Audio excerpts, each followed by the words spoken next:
Hi there, I'm Cath. Welcome to my channel Made by Cath Craft. Thank you so much for joining me today for my December Makes video. It's really lovely to have you here, and I just wanted to say I hope you had a lovely Christmas if you were celebrating, and however you were celebrating. I know it's been a bit different this year for everybody. For us, we were hoping to see my mum and sister and little niece for Christmas Day, but unfortunately we got put into tier 4 here just before Christmas, which meant we couldn't see anybody outside of our sort of home bubble over Christmas. So it was just the 4 of us, which was lovely, but it was a shame not to be able to see our family. But I know a lot of people were in the same boat, and I hope you had a lovely time, however it ended up for you. Anyway, let's move on to talking about some sewing. Before I get started talking about what I've been making in December, I thought I'd share with you what I'm wearing today as usual. So it's really cold actually right here where I am right now. I think it went to below freezing overnight, which is quite chilly for here. So I thought I'd put something snuggly on today. So I've got on my Nina Lee South Bank sweater in this lovely cotton jacquard with the star print on, which I got from Guthrie Garney earlier this year. I'll show you the South Bank pattern. It's a lovely snuggly sweater pattern. So for this version, I've made version 2. It's got this stand-up collar, slightly dropped shoulders, and the only change I made to this pattern is I added the bottom band here from the dress to the bottom of the sweater, because I think it looks a bit more sweatery like that. But I'll put a picture up of me wearing it so you can see the full jumper. I've just got it on with a pair of jeans and it's really cosy. Got a pair of slippers on, keeping nice and warm today. But let me get started on what I've been making in December. So the first make I wanted to show you is actually not one I was particularly expecting to sew in December, but I'm quite pleased I did. So generally I'm quite a big fan of getting things cut out and sewn up fairly quickly. I don't like to leave things hanging around for a while. I do like to tick things off my list. So this project is a bit of an anomaly because I think I cut it out around January, February 2019 and only just sewed it up this month, so that's a really long time I think between cutting and sewing up. Basically the backstory to this one is I got the this book here, the Tilly and the Buttons stretch book, for Christmas in 2018. That was just a couple of months after I started sewing, and I made a few Freyas, the Freya Dress, this one here, in quick succession. And I cut one more version out to make, this one that I've made this month, and then it totally stumped me.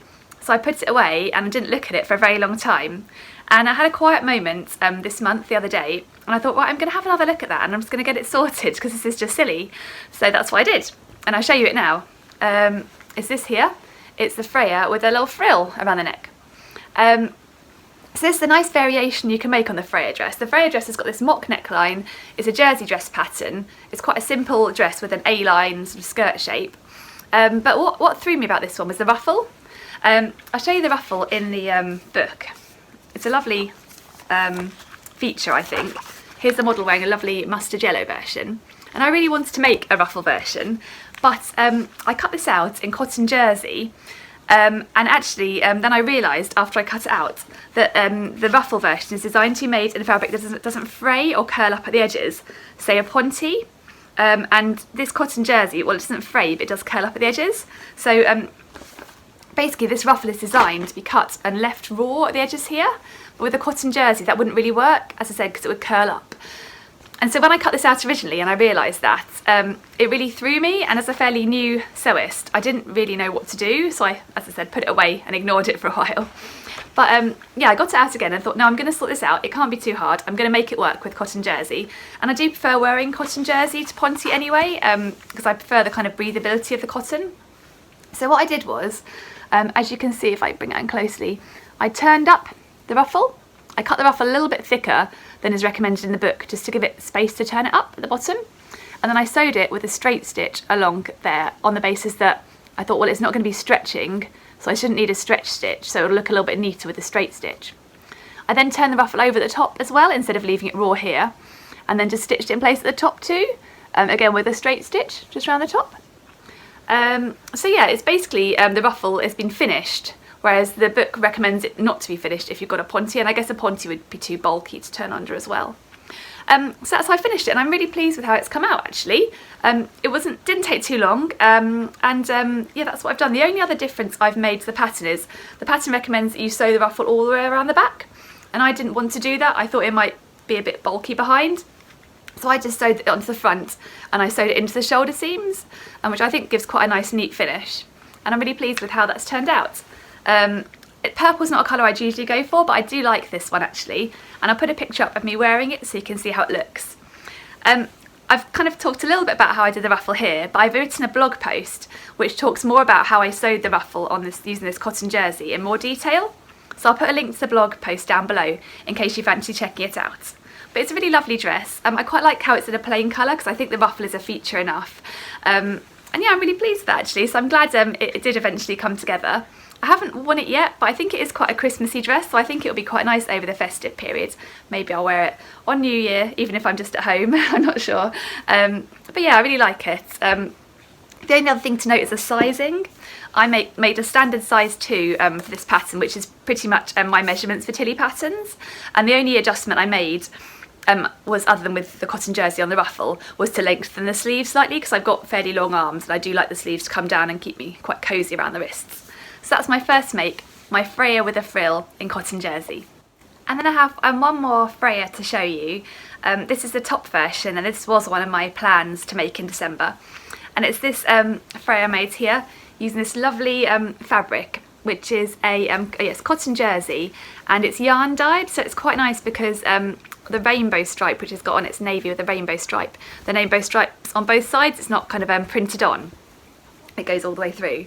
And I got this fabric from Hey Sew Sister, and I'll put their website below. And it's a pigeon wishes fabric. It's a lovely soft cotton jersey, and it's 100% cotton. It's not got any elastane in, but it's still really stretchy. And it's really cosy, I think, because it's so cottony and soft. And I'll put a picture up of me wearing that one. But yeah, I've got a lot of wear out of this one already. I really like the design of it. But that was just a fairly straightforward Freya top. And again, I made that in size 2. And I lengthened the sleeves and I also lengthened the body on that one because I like the tops to kind of cover my midriff nicely, so that keeps me nice and cosy. So that's my second make for December, this lovely Freya top and that lovely rainbow jersey. My next make is another fabric I showed in my December sewing plans, and I wasn't quite sure what I was going to make with it. And it's this lovely red with a speckle on it, and it's a fleece back sweatshirt and really cosy. And I have the navy version of this fabric already, and I made a South Bank sweater dress and also a cropped sweater in it. So I thought to mix it up, I'd make a different pattern. I was tempted to make another South Bank because I do love that pattern, but I thought I'd make another cosy jumper pattern. And so I made a toaster sweater by Sew House 7. I made this version here, version 1. So it's got this nice oversized collar and these lovely oversized cuffs and oversized bottom band too. And that's the model wearing it, so you can see how it looks. It's a great pattern, the toaster sweater. It can be all done on the overlocker because it's got a collar and it's got cuffs and a bottom band, so you don't need to do any hemming. So it's quite a quick sew that can be done on the overlocker, and it's got raglan sleeves, so they're quite easy to put into, and then a nice stand-up collar, so you don't have to worry about putting a collar in and getting it to lie flat. And it's really cosy, and I think it looks great with a pair of jeans. It's slightly cropped, and I quite like that look with a pair of jeans. So this is my version, and I'll put a picture of me wearing it. For sizing for this one, I have always gone for the size extra small for the toaster. That is a bust of 31-32, which is about me. And the waist is 23.5 to 24.5 inches, which is slightly smaller than my waist. I'm about 26. And the hips are 34 to 35 inches again, which is slightly smaller than my hips. I'm about 36. But actually, it's a fairly boxy shape, so the waist measurement isn't too critical as long as you get the bust measurement right. And then it sits just above the hip, so I don't think the hips measurement is too critical either. So as I said, I'll put a picture of me wearing that one. It's just a really cosy, comfy sweater, and I really like the red colour. And I've got a lot of wear out of this one already. I wore it on a nice wintry walk the other day, and it kept me really cosy. It's almost like a scarf and a sweater combined, so that's that one. My toaster sweater, my 3rd December make. And December was a month of snuggly makes for me because it's been cold and that's what I've been wanting to sew. So I've got one more sweater to show to you. This one I talked about in my December makes, and I wanted to make this one to replicate a ready-to-wear jumper I have that I wear a lot in the evenings just as kind of loungewear. And I'll put up that jumper so you can see it and so you can see how my version compares. So that's the version that the ready-to-wear shop version that I've got. And I decided to make my own version using one of my favourite sweatshirt patterns. It's the Yara sweatshirt by Megan Nielsen. It's a lovely drop shoulder relaxed fit jumper. It sews up really nicely. It's quite a straightforward sew, and I love this pattern because it's got so many different variations, like a tie waist, dipped hems, all sorts of different things, a funnel neck. But for this version, for me, to replicate my ready-to-wear top, I just chose a really basic sweater version, so drop sleeves, cuff at the bottom and on the sleeves, and then just a kind of standard crew neck. And here's my version. It's this lovely blue fleece back sweatshirt. You can see the fleecy back there, and it came from Fabric Godmother. It's a really nice sweatshirt because it's not too thick. It's really lovely and soft though, and I like the blue colour. And I did, you know, all the twin needle stitching around the neckline to try and give it a nice finish. In my December sewing plans vlog, I mentioned I quite like to put some sort of wording on the front, similar to my ready-to-wear version. And I did actually get some vinyl lettering printed by a company I found online. And I'll show you the vinyl lettering I got printed. It was by this company called Rowing Vinyl. I found it quite hard to find a company that would do a small amount of custom vinyl printing. And I know a lot of sewists on Instagram that I've seen have a Cricut maker where you can cut out your own vinyl, but I'm not sure I would be able to justify that for the amount of vinyl printing I would personally do. But I found this company that was really reasonably priced that do custom vinyl lettering, and it was called Rowing Vinyl, the company, and I'll put their details down below.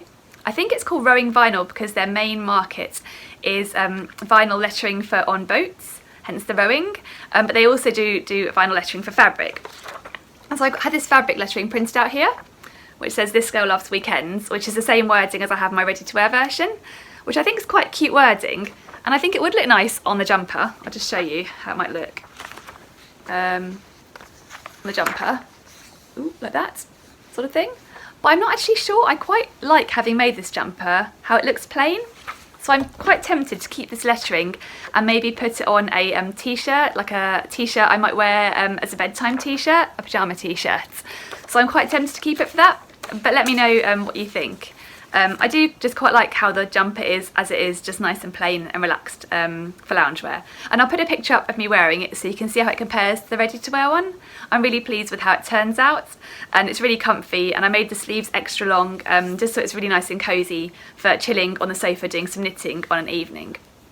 And with the Yara, I always make the smallest size because it is very oversized. So I make the smallest size, size 0, which is designed for bust 32, which is my measurement, and then waist 24, hips 34. But as I said, because it's really oversized, I think you can afford to size down a little bit on this one, and I think I've seen quite a few people have sized down because it does come up oversized. But yeah, that was my ready-to-wear recreation project. But yeah, let me know what you think about the vinyl. I just quite like it as it is, and I think that vinyl might look nice on a bedtime t-shirt, but I'm not sure. So as you can see, I sewed quite a few snuggly items in December.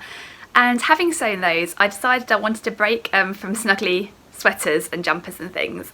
And I fancied sewing something just for the love of sewing and just for the enjoyment of it, even if I won't be able to wear it quite yet. So I decided to sew a dress using some lovely fabric I'd got in the Black Friday sale, which I've been looking out for a while. And it's this fabric here. It's a cotton linen blend. It came from Lamazi Fabrics.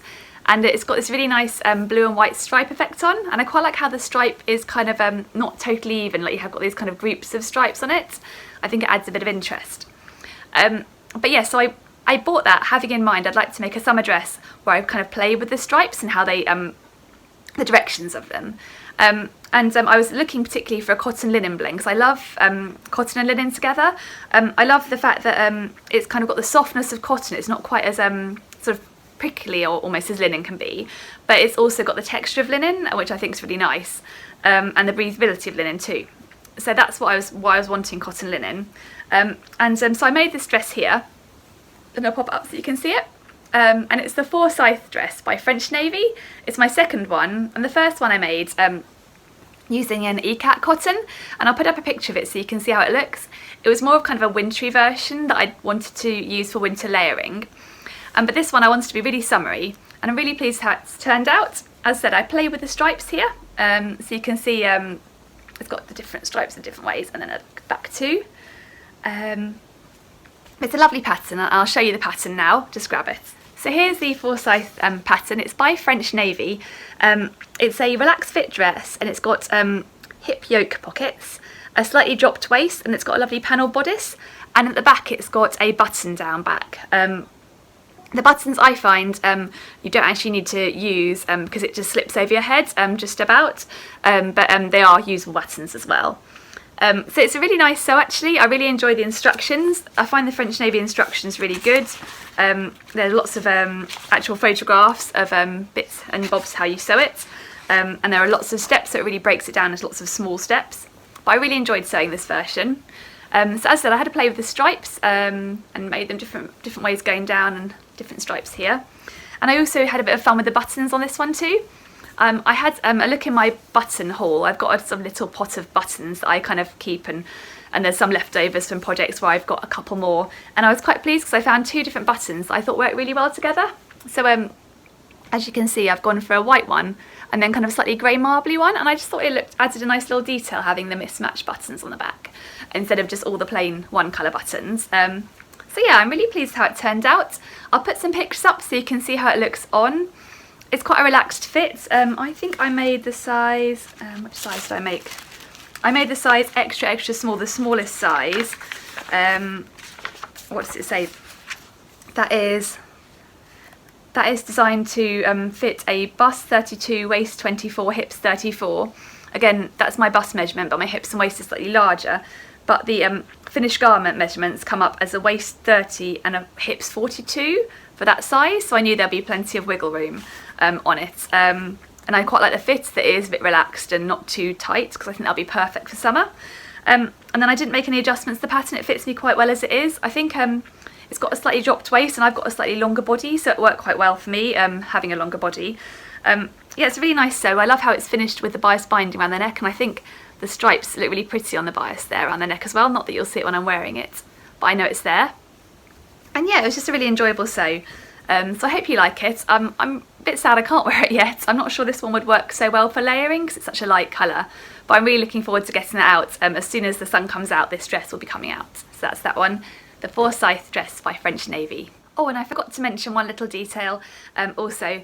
You can turn up the cuffs or not. On my first version I decided not to turn up the cuffs to keep them a bit longer for winter, but on this version I have turned them up. So yeah, I just turn them up and I just stitched them in place. I've stitched along the bottom fold here and then add a little stitch here just to hold them in place. But I quite like how that looks on this version with the slightly turned up cuffs. But that was just one extra little detail about that dress. So my next make I thought I'd share isn't actually kind of a finished make, it's actually a toile, but I thought you might be interested in seeing how it went. So I've been wanting to make the Seamwork Astoria top for a while, and I got some lovely fabric to make it from Mind the Maker, from Lamazi Fabrics, and if you want to hear more about that fabric, then check out my December sewing plans vlog, because I talk about it there.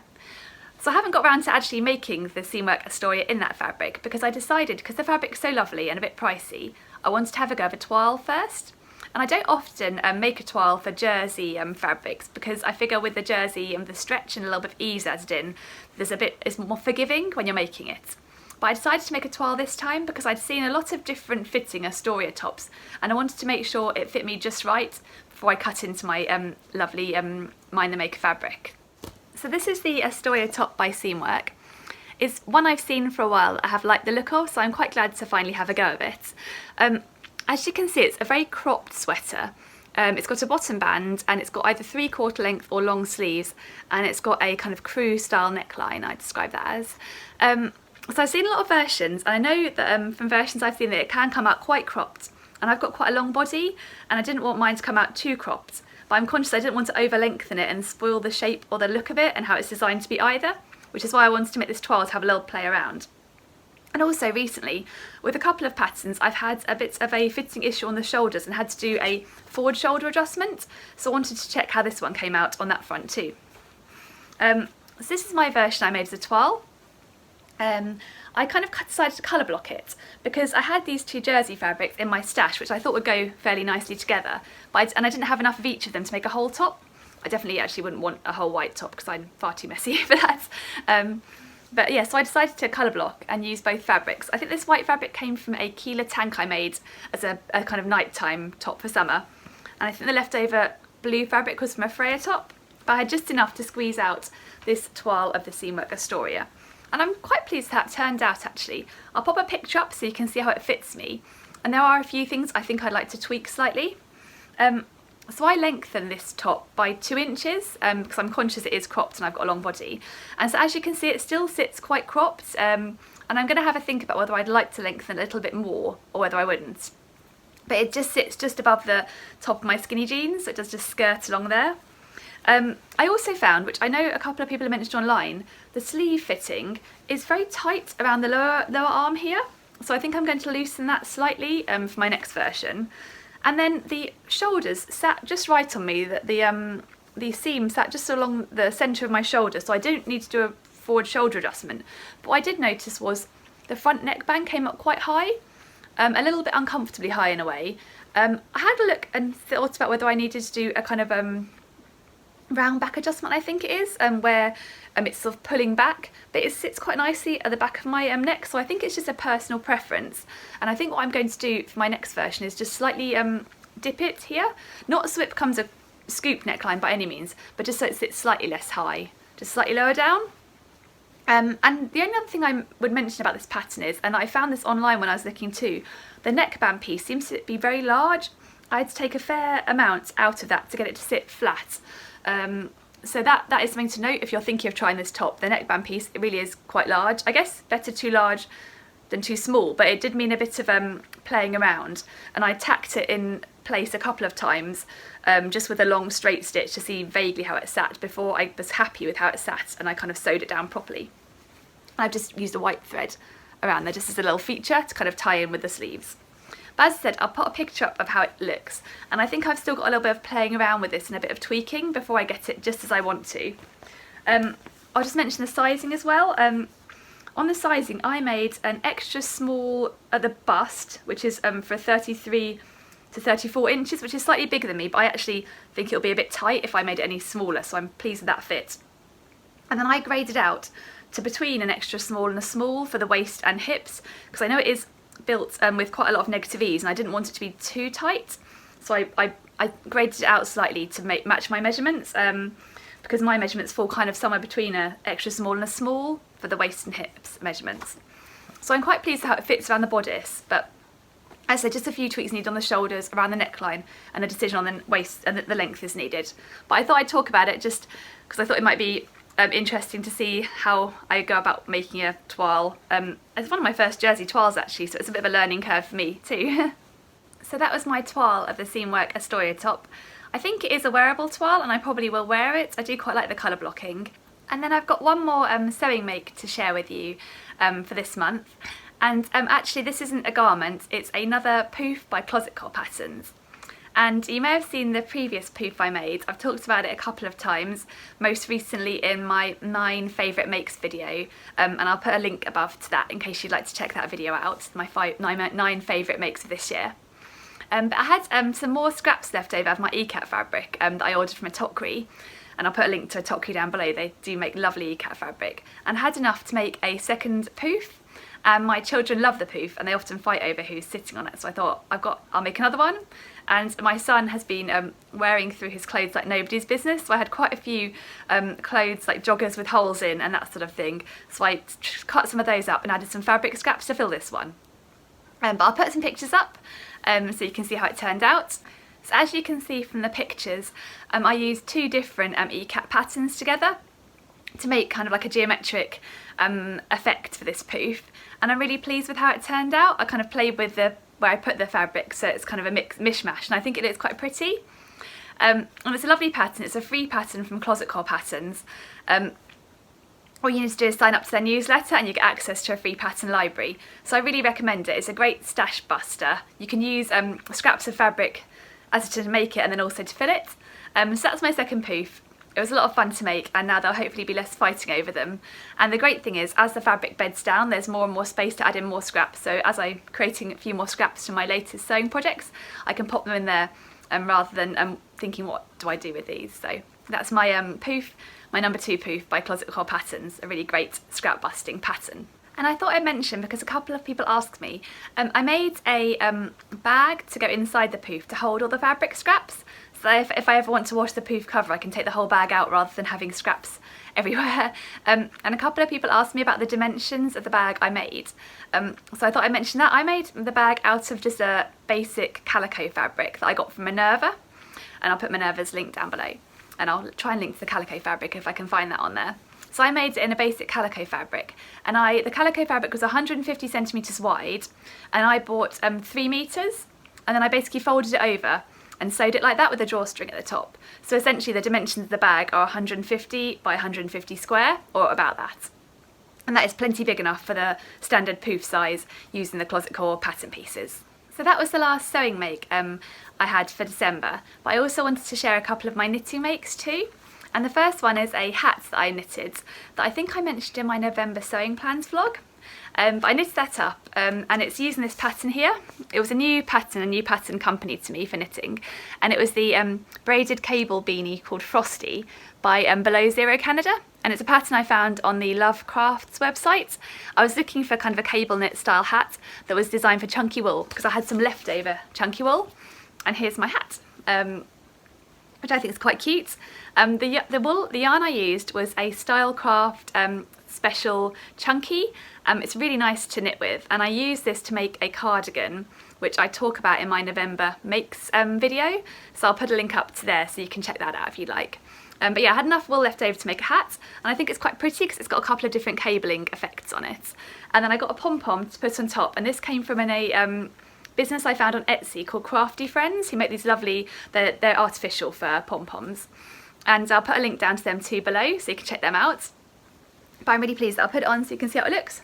So yeah, it's kind of got a little pom-pom on top. It's quite cosy. It kind of came out quite Christmassy. I hadn't really thought about the grey pom-pom or the reds, but I quite like that. So it's quite Christmassy, I like the colour. So I really enjoyed knitting this pattern up. The instructions are really clear, the rows are split down very clearly, and it's colour coded too, so it makes it really easy. And I knitted it using a circular knitting needle, and it does say in the pattern that you need to double pointed needles when you get to the top decreases, but I found it was just possible to achieve the hat on the circular needle, so I didn't need to use double pointed needles, which made it a bit more straightforward just to use the one needle type. But it knitted up really well. The only one funny thing I found was that at certain points you're supposed to measure it and check you've got the same measurement as the pattern as it goes on. And my measurements came out slightly differently, so I had to add another extra kind of cable rotation into the pattern, which wasn't a problem, but it was just a slight discrepancy between how I knitted it compared to how the pattern came up. And there might be down to tension or the fact that I was using a slightly different wool brand, I'm not sure, but I think it came out nicely. And I went on a walk yesterday with my mum wearing this hat, and she said could I make one for her too, so she liked it too, so that's nice. But yeah, that was my hat, and I'm glad I found a use for the leftover wool, and I think it's a really nice colour, this red, so I'm pleased with that. So that's my my knitted garment. And I've also got some cats to share with you, and these were a Christmas present I made for my son and my daughter and my niece. So I've only got, well, I made 6 in total, 2 for each of them, and I've only got 4 here because my niece has already got hers. But there are these little cats here. There's one set. I'll see if I can balance the other set on too. Ooh. There's the other set. 4 little tiny stripy cats. There's like a mummy and daddy one, and then 2 little ones. Yeah, I think they're really cute. I knitted these. They kind of got this sock yarn I knitted these using. So they've got kind of a lot of variation in the colours, which is quite nice because it meant that each set came out slightly differently. So as you can see, these sets have got like a little darker red head and then their bodies go lighter, and these ones got a little lighter head and they go darker. So it's quite easy to tell which ones belong to my son and daughter. And then I made a set for my niece too, and I'll put a picture up so you can see all 6 of them together. But as I said, I knitted them using sock yarn. I'll show you them in the book. Here they are here. But yeah, I'm really pleased with how they knitted up. And to knit those, you knit them in the round, and they're so tiny, they're too small for circular needles. So I had to have a go at double pointed needles, and which I'd never done before. I'll just show you the details actually. They've got really cute little paws, and then a little sweet curly tail. And then I've used some linen thread to add them whiskers and a little face. So yeah, they're really cute, the little details, I think. But yeah, I used double pointed needles for these, and it was my first time using them, and I used the teeniest little set of double pointed needles.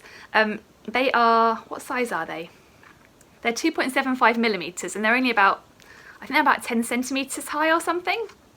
And I had a look at YouTube a few times on how to use these, and I was quite daunted by it and thought it looked a little bit scary. and I saw a couple of people describing it as like wrestling a hedgehog because of all the little points. But actually I really enjoyed knitting with them, and I found it quite relaxing actually, and quite satisfying going round and round. And it was really nice. There is quite a lot of fiddly sewing on them, sewing all the little toes together, sewing the ears together and sewing the tail up. So it was quite nice that actually the body was one bit I didn't have to sew up because it was all knitted in the round. So that was quite nice. So I'd recommend having a go of double pointed needles. A couple of people have said to me since I should maybe try having a go of socks, because you can knit those on double pointed needles too, and I thought that might be quite a nice idea actually.